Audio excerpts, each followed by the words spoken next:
Demokrat terkapar gak mampu serbu seorang Denny Siregar. Denny, ngelawan gua sendirian aja nggak sanggup, apalagi ngelawan Jokowi. Ditulis oleh tim redaksi jurnal dari berbagai sumber. Pegiat media sosial Denny Siregar menyindir kader-kader Partai Demokrat yang ramai membalasnya usai menyindir Susilo Bambang Yudhoyono atau SBY. Denny Siregar menyindir bahwa seluruh kader Demokrat saja tidak mampu melawannya yang hanya sendirian. Melalui akun @DennySiregar7 pada Senin 19 Juli 2021, ia mengatakan, "Lah ngelawan gua sendirian aja, seluruh kader Demokrat kagak sanggup. Gitu kok mau ngelawan Jokowi." Sebelumnya, para elit Partai Demokrat memang ramai membahas Denny Siregar yang menyindir SBY soal kasus korupsi proyek Hambalang. Wakil Sekretaris Jenderal Partai Demokrat, Ossi Darmawan menyindir bahwa Denny Siregar mungkin adalah binatang film masa depan Hollywood, namun hal tersebut buru-buru diralatnya. Bintang, ralatnya. Kepala Badan Komunikasi Strategis atau Bakomstra Demokrat, Herzaki Mahendra Putra, juga turut membalas dengan proyek Hambalang sebenarnya dapat diteruskan. Herzaki mengatakan bahwa proyek tersebut bisa diteruskan, namun dibuat menjadi candi oleh Presiden Jokowi. Kata Herzaki juga, Jokowi bisa mengurangi korban jiwa warga andai saja di awal tidak mengentengkan pandemi COVID-19 ini demi ekonomi. Deputi Bakomstra Demokrat Ricky Kurniawan juga turut menyindir keras dengan menyebut Denny binatang sinetron Congor TV. Ia mempertanyakan apa hebatnya Denny selain membuat hoax yang menyebabkan pandemi mewabah di Indonesia. Ricky pun mengungkapkan bahwa ribuan rakyat mati sekarang dan ia juga menuding Rocky turut andil sebagai penyebabnya.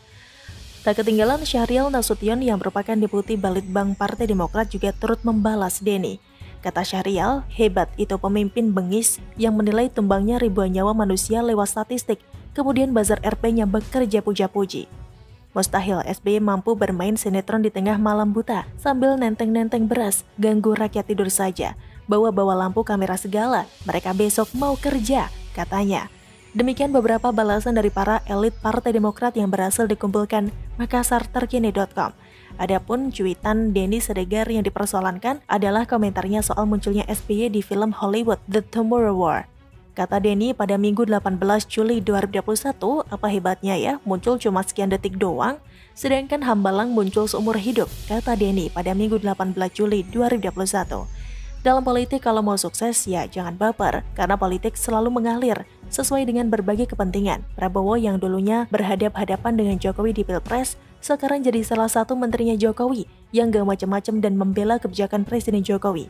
Karir Prabowo di militer memang sudah tidak ada, namun sebagai seorang politisi, Prabowo tergolong senior. Tidak tahu bagaimana cara pintar membuat panggung politik buat dirinya tanpa merusak hubungannya dengan atasannya, yakni Presiden Jokowi. Apa yang ditulis oleh Denny Siregar di cuitannya yang bikin istrinya AHY meradang sampai ngadu ke Presiden Jokowi itu sebenarnya sekedar asumsi berdasarkan perilaku AHY sendiri kan? Benar tidaknya asumsi itu tergantung dari reaksi AHY. Kalau saya jadi AHY, saya akan melarang istrinya bereaksi keras karena seandainya membenarkan apa yang sering disebut publik terhadap klan Cikeas, yakni baperan. Kekalahan AHY terhadap Denny Siregar pun dimulai dari sana. Wong Denny Siregar itu hanyalah rakyat jelata seperti saya dan para pembaca. Ngapain sih diurusin? Ngapain dibiarkan? Jadi bikin diri sendiri meradang di depan publik? Penting gak sih buat masa depan Partai Demokrat? Apakah Denny ini seorang lawan yang sepadan, yang akan meningkatkan derajat AHY di dunia politik jika AHY melawannya? Denny juga bukan sedang maju di pilkada menjadi lawan AHY kan? Bagaimana menurut Anda?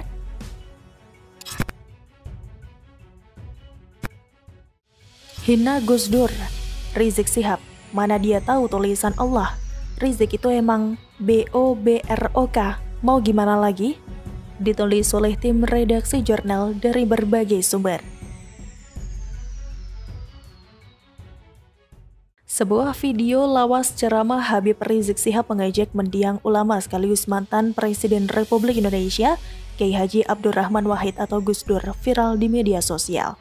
Video lawas Rizik Syihab tersebut melontarkan ejekan terhadap almarhum Gus Dur tersebut diunggah pengguna Twitter pencerah _ dan ikut dibagikan mantan politisi Demokrat Ferdinand Huta Hayan seperti dilihat pada Selasa 20 Juli 2021 kemarin.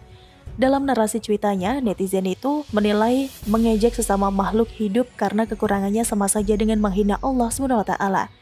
Kata @pencerah_ membuli sesama makhluk hidup karena kekurangannya sama saja menghina sang pencipta.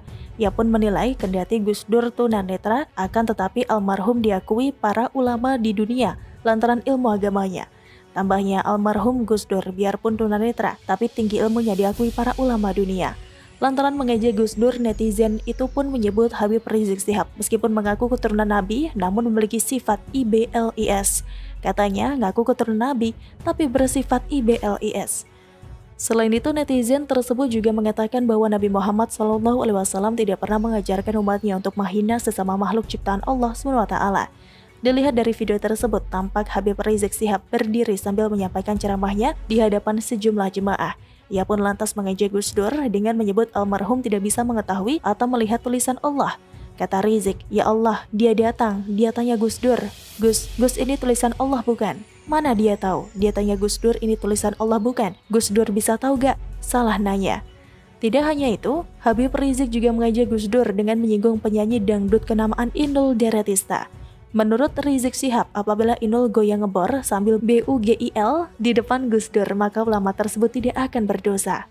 Katanya juga, saudara gak usah kaget kalau Gus Dur kita maklumi. Andai kata Inul goyang ngebor tanpa pakaian, BUGIL depan Gus Dur gak dosa. Hal ini merupakan bobrok akhlak Rizik. Tidak dapat dipungkiri kalau kebobrokan dan radikalisme Rizik turun dari negeri Arab tempatnya belajar. Di sana memang Wahabisme tumbuh pesat. Berbeda saat zaman Wali Songo ataupun Islam moderat yang digagas pendiri NU atau Muhammadiyah. Faktanya, Wahabisme sumber keonaran dunia. Di dalam negeri sendiri membungkam ulama yang berseberangan pendapat dengan mereka, tidak hanya ulama. Sepertinya semua yang berseberangan dengannya pasti dibungkamnya. Seperti halnya kasus Ahok yang terus digoreng oleh Rizik dan gerombolannya. Seakan permintaan maaf Ahok saja tidak cukup. Mereka diam-diam ingin menduduki istana dan melakukan kudeta, dan akhirnya dari video yang beredar antara Firja Husein dan Rizik Syihab beredar kalau sebenarnya Rizik berambisi menjadi presiden Indonesia. Dia merasa hebat karena bisa mengumpulkan ratusan ribu massa di Monas saat menuntut memenjarakan Ahok dulu. Tapi sebenarnya lega dengan adanya Firza ini. Nyatanya banyak lelaki hebat yang justru jatuh saat berhadapan dengan wanita, contohnya Rizik ini.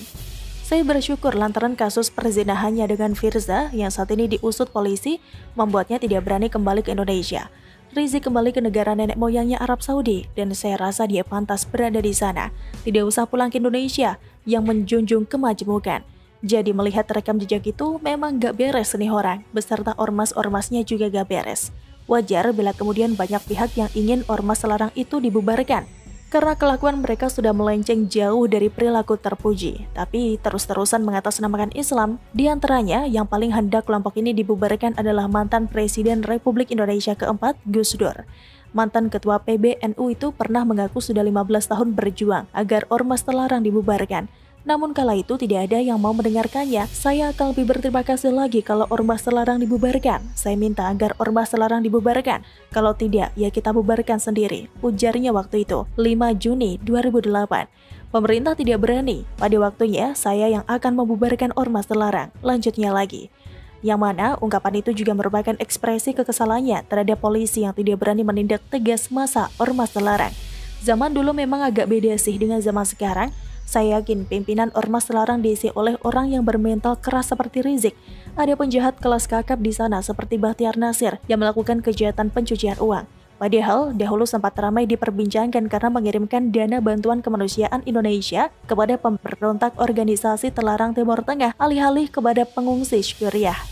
Rantai ormas terlarang kental dengan kilapah yang sangat berbahaya dibiarkan di Indonesia.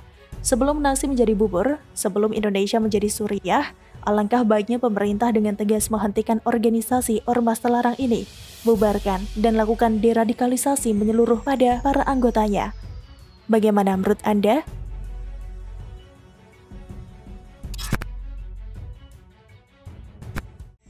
Panas, elit kadrun Amin Rais dan Rizik berseteru, Partai Umat terancam kuram. Ditulis oleh Ferry Patli dari siwar.com. Pasca Prabowo kalah di Pilpres 2019 lalu, serangan yang dilancarkan oleh Amin Rais kepada Jokowi sudah sedikit berkurang. Ia sekarang malah sibuk ngurusin partainya yang baru, yakni Partai Umat, yang mana partai itu akan menjadi kendaraannya untuk bertarung di Pilpres 2024 mendatang. Kalau dulu saat ia masih menjadi pendukung Prabowo, kritik Amin Rais kepada Jokowi sudah bukan merupakan kritik biasa lagi, tapi sudah mengarah ke ujaran kebencian. Ia pernah mengatakan mantan wali kota Solo itu bebek LUMPUH. Kemudian Jokowi juga pernah dikatakannya seperti Yusuf Estrada, mantan presiden Filipina yang GAGAL yang terpilih jadi presiden karena kepopulerannya. Padahal kalau dilihat dari rekam jejaknya, Jokowi tentu tidak seperti aktor yang akrab dipanggil Erap itu. Sebelumnya Pres ia sudah teruji jadi wali kota dan gubernur, dan Jokowi terkenal juga bukan karena main sinetron atau film, tapi karena kebijakannya, seperti berhasil mengubah kota Solo menjadi kota pariwisata, budaya, dan batik, serta berhasil merelokasi PKL tanpa kekerasan, termasuk juga program Kartu Indonesia Sehat atau KIS, Kartu Indonesia Pintar atau KIP, dan Kartu Keluarga Sejahtera atau KKS, yang saat ini begitu populer di masyarakat. Itu merupakan program Jokowi saat masih menjadi Gubernur DKI Jakarta. Artinya, ia memang sudah teruji dalam memimpin dan menjalankan roda pemerintahan.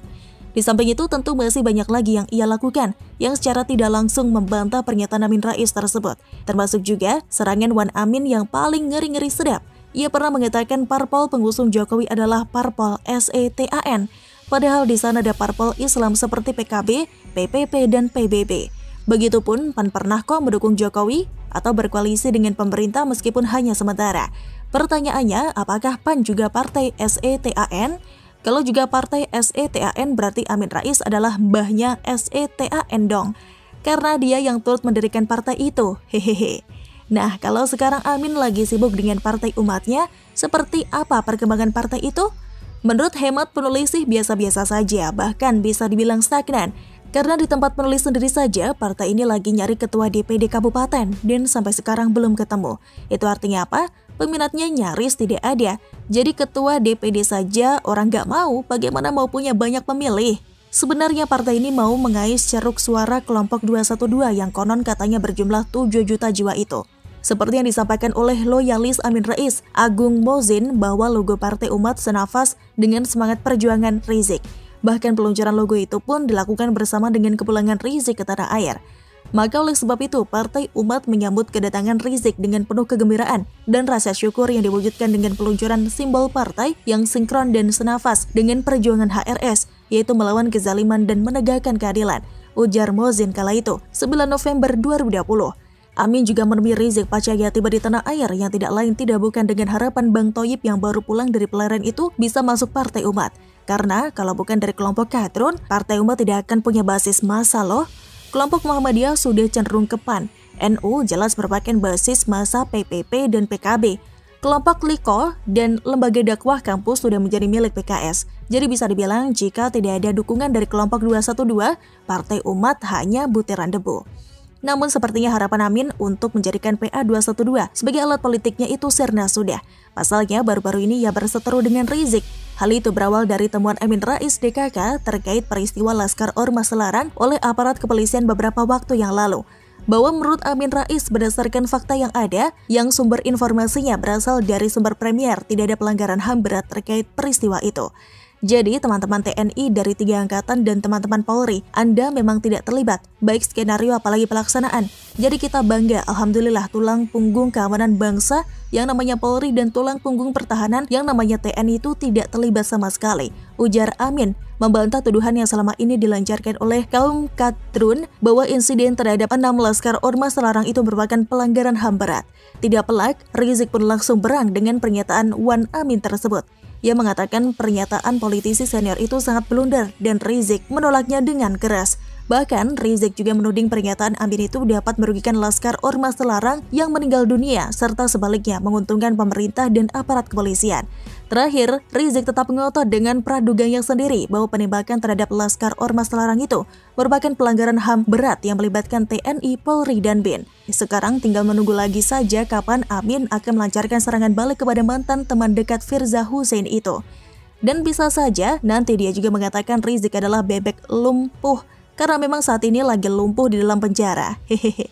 Dengan demikian, perseteruan antar elit kadrun ini tentunya akan semakin seru ke depannya untuk ditonton. Bagaimana menurut Anda?